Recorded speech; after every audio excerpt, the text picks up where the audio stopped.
during the past 2 days that I've dislocated my shoulders. Something's got to be wrong. Monica, it happened again!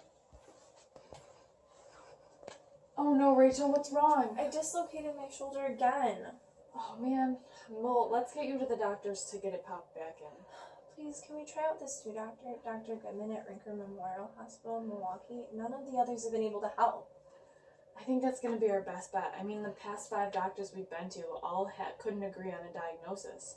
I just know these diagnoses are wrong. Something is being overlooked or just dismissed as unimportant. I just can't put my finger on it. I'm really hoping that Dr. Goodman can give us another perspective, or at least something to investigate. I'm tired of all these doctors, and I'm tired of them thinking that I'm looking for just another drug hookup or something. And none of them will believe me when I say that I'm in pain all the time. Alright, well, why don't you give the doctor's office a call, and I'll fix you up a sling, okay? Okay.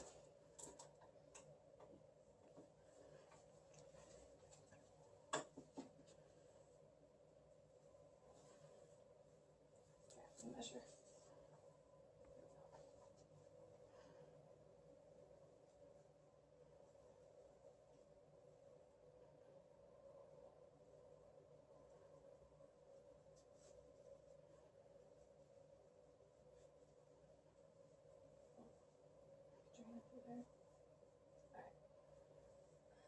Good? Yeah, thanks. You're welcome.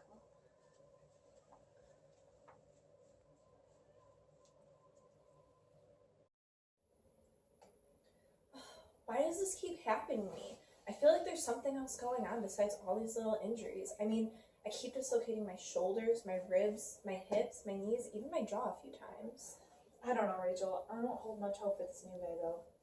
I mean, he might have something different to say, but probably not. I just hope he doesn't tell me I'm going to need another surgery, although I'd probably be his best patient considering I've already gone through 10. What's another one on the shoulder?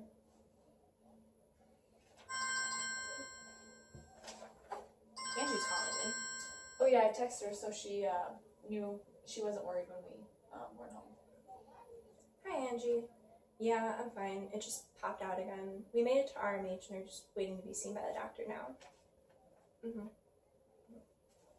Yeah, I'll call you when we're out. Love you too. Bye. Bing, we're ready for you.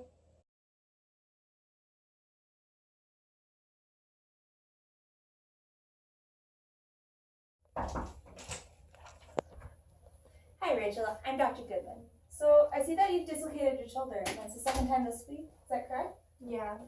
Well, let's get that shoulder back in place and then we can talk a little more. Okay, ready? 1, 2, 3. Better? Yeah, thanks. Alright, so what can you tell me about yourself, about your medical history? Well, I've dislocated just about every joint, including 2 of my ribs. And I have unexplained pain all the time, mostly in my joints.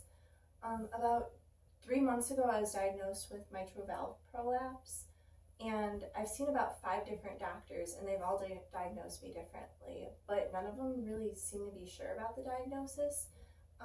I also have, my skin doesn't heal correctly. When I had the knee surgery, the doctor said that it should heal and there should barely even be a scar, except it took over twice as long just to heal.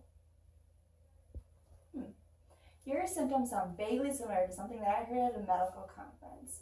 I'm going to have you perform a test, and it's just a series of movements, and then based on that score, we'll be able to see if it matches to what I was thinking that you had.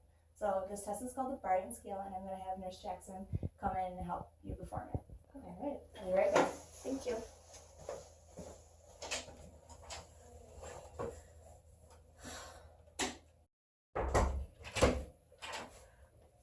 Hi guys, how are you doing?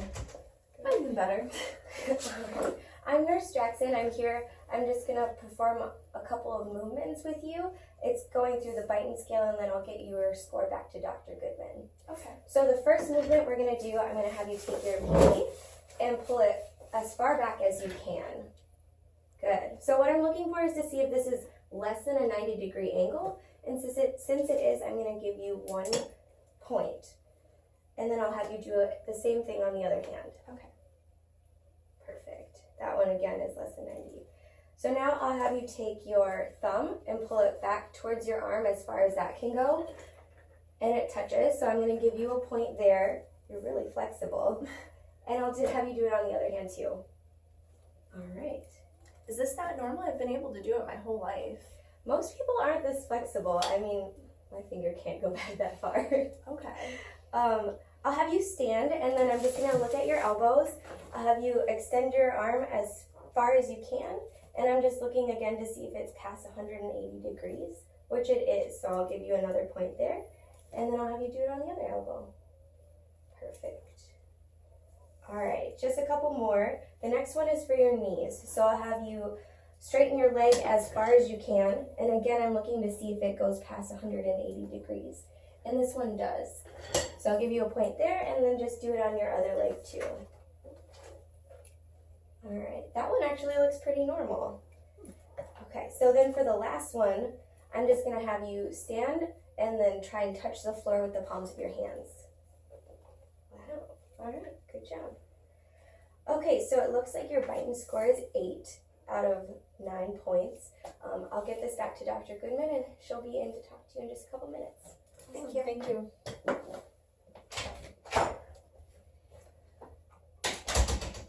Rachel, have you ever done the test before? No, I've never even heard of it. I hope it'll help determine what I have, though. Let's hope.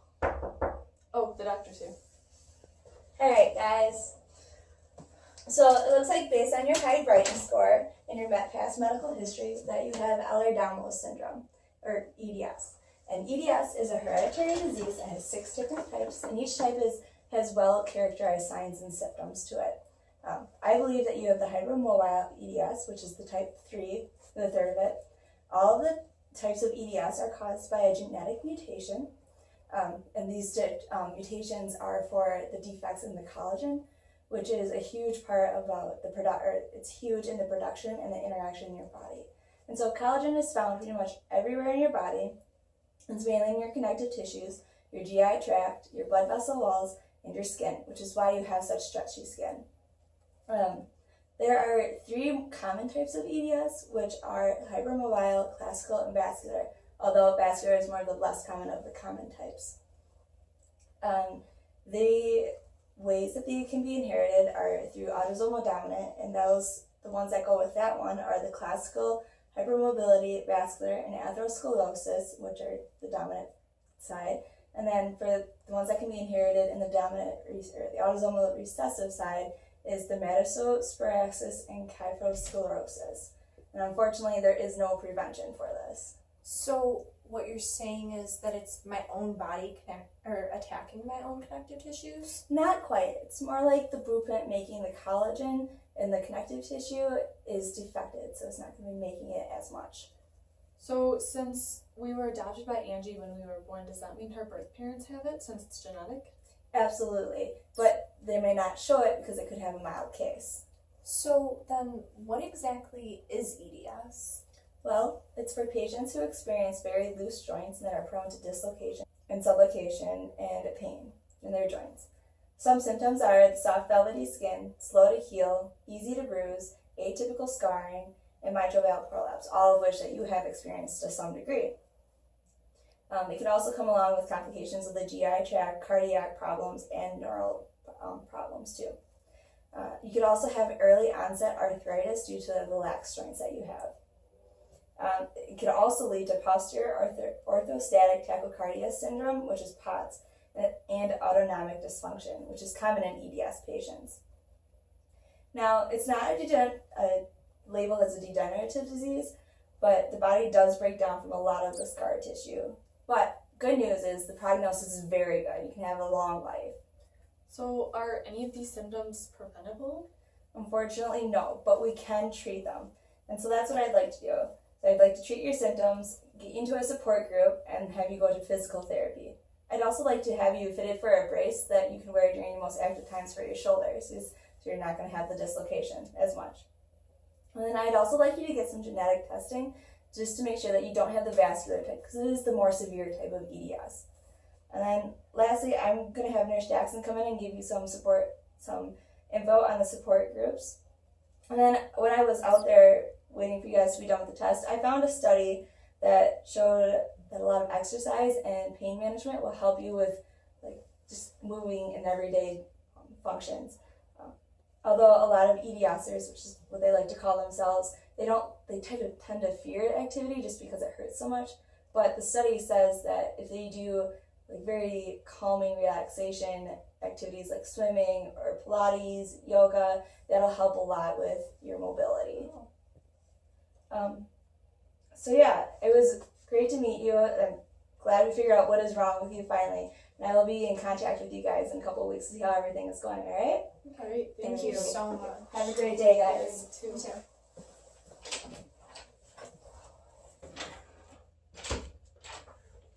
Hi. So I grabbed you some information about EDS. Here's a pamphlet on it.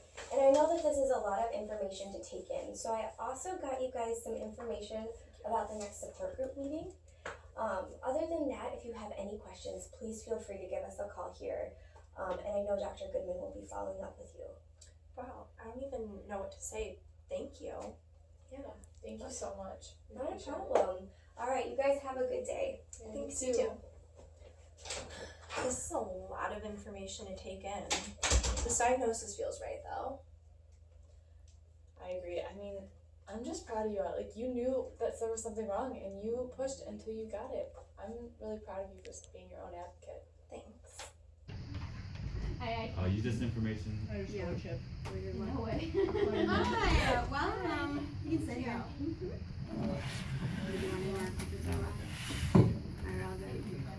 All right, we're gonna get started with the EDS Midwest Support Group, and it looks like we have a visitor today. You want to introduce yourself? Hi, I'm Rachel. This is my first time here. Hi, welcome. Rachel. You want some chips and guac? Yeah, this is how we support.